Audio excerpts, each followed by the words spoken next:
Hey guys, this is Northville Tech. In this video, we're going to learn how to set up direct deposit on Betterment. If you don't have a Betterment account, we will put our affiliate link in the description below for you to sign up and get up to $5,000 in assets managed free. But if you already have an account, just open the website, then click Login. Now, log in with your email and password.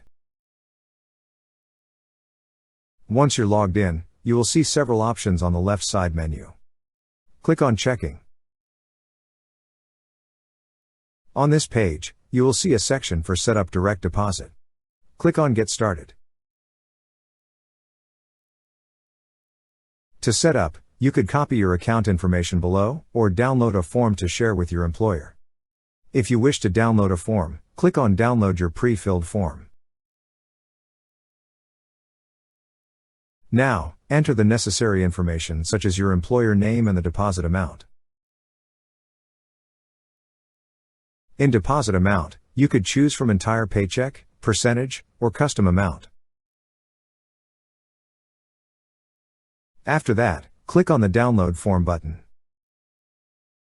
You could now give it to your employer and get your paycheck directly deposited to your Betterment account. That's how you set up direct deposit on Betterment. Thank you so much guys for watching, and if you have not yet subscribed to our YouTube channel, please subscribe to our YouTube channel as we create tech videos related to financial apps almost every day. Also check out our website northvilletech.com for great tech articles, and our recommended resources in the description below for various sign-up bonuses.